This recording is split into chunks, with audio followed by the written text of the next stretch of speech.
Alright, what's up everyone? This is Shy.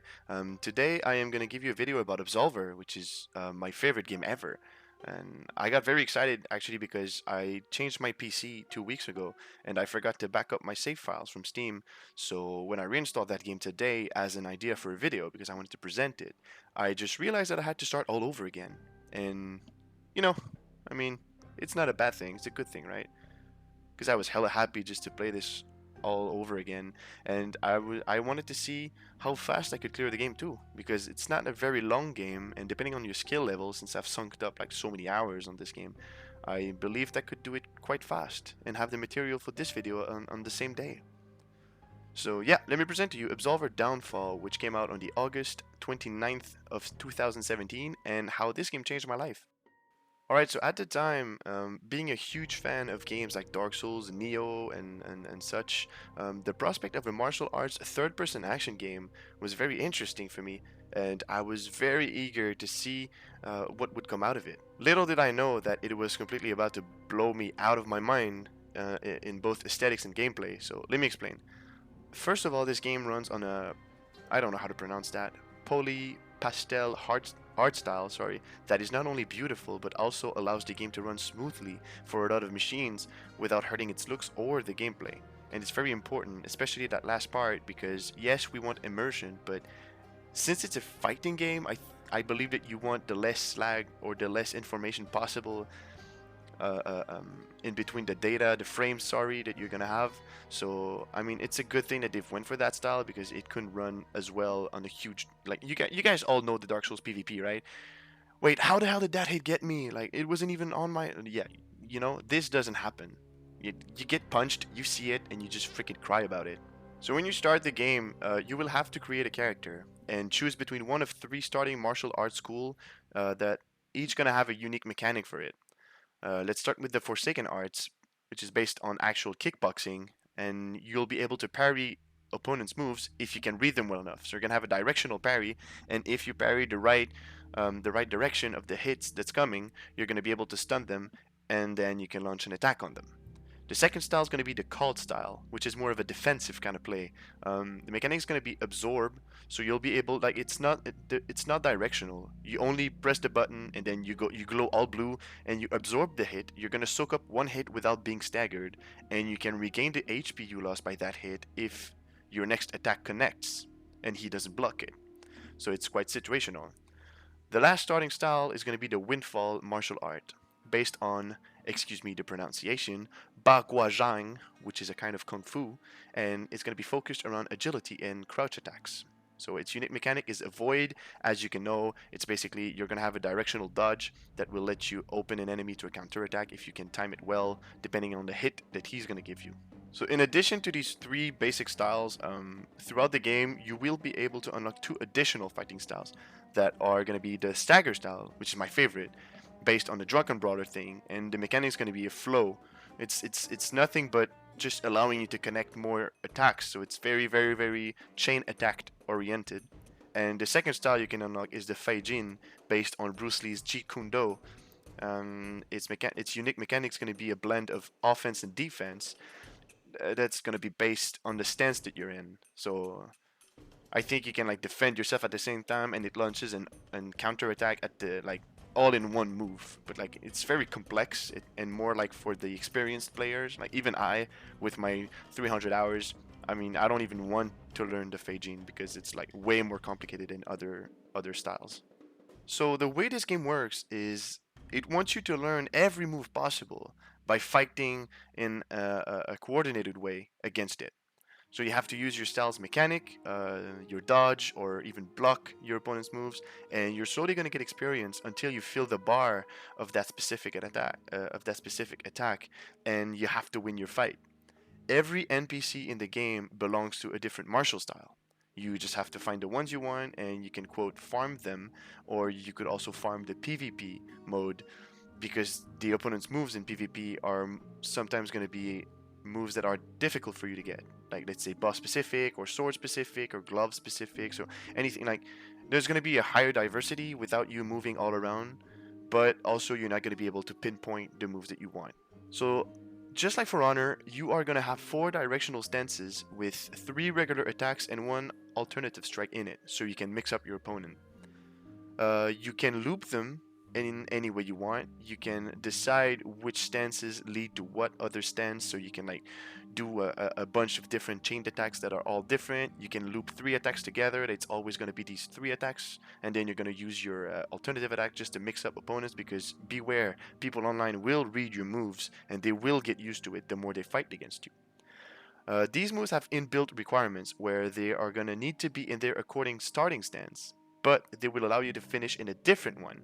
So at the end of the animation, you can mix up your opponents by being, let's say, in a northwest stance, but like your third move leads you all the way to southeast stance, and then like instead of repeating the northwest moves, you're going to do 3 northwest, and then you're going to jump off all the way to southeast right away, so people are not going to get used to your moves that easily. What's really good about this combat in Absolver is every attacks have been built frame by frame, so it can give you the most accurate data you could ever want, like in the menu, so just like in a 2D fighting game.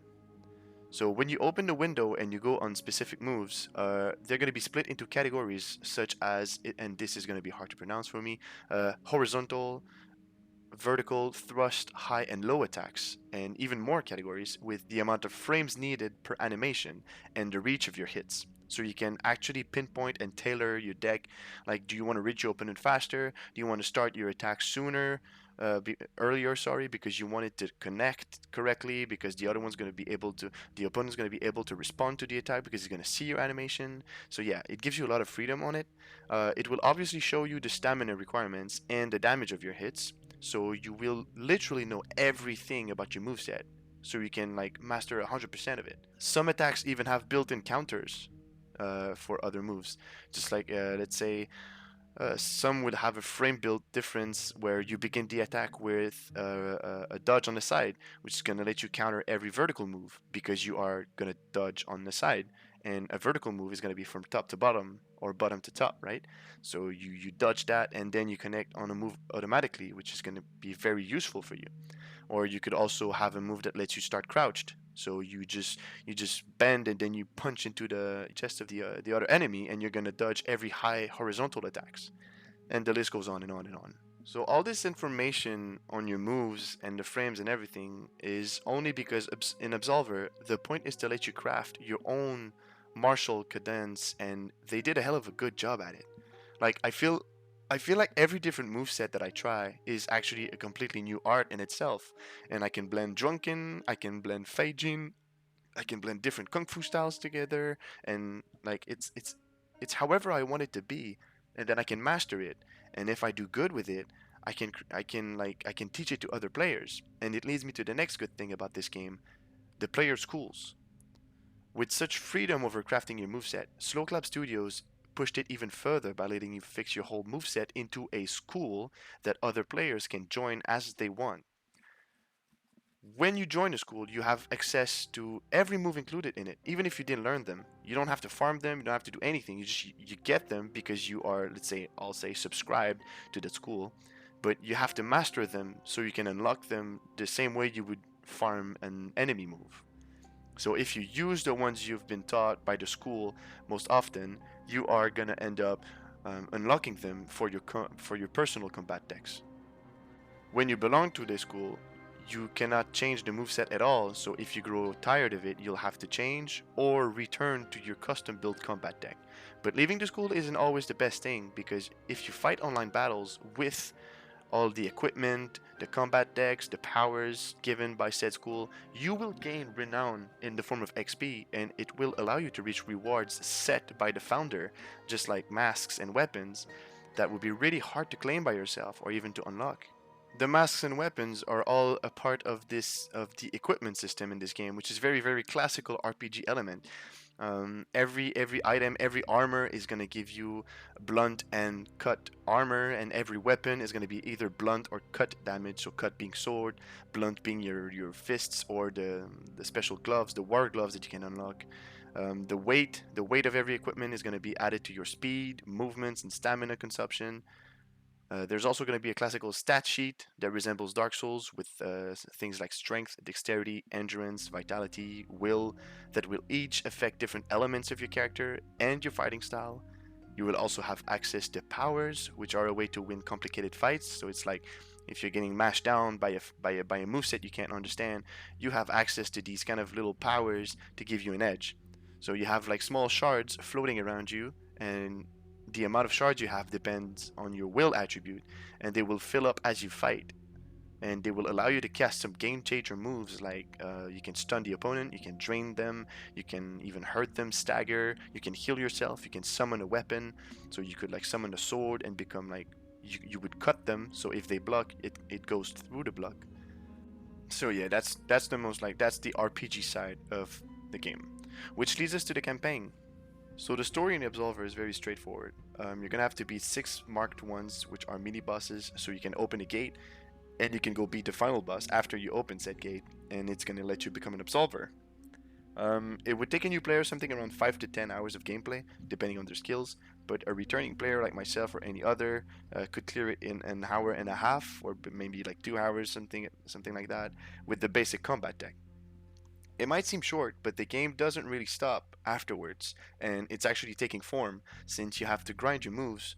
Uh, you have to grind all the moves that you want to learn so you can like complete your whole move set. You can PvP players online in a trials mode, which is a standard 1v1 type of fight, and it's going to give you trials experience and trials levels, and those levels will allow you to unlock some bosses that you have to fight again. So some that you fought in the storyline, you can fight them again, and they have access to unique moves, unique weapons, and you can like reach all that and add it up to your school or add it up to your combat deck.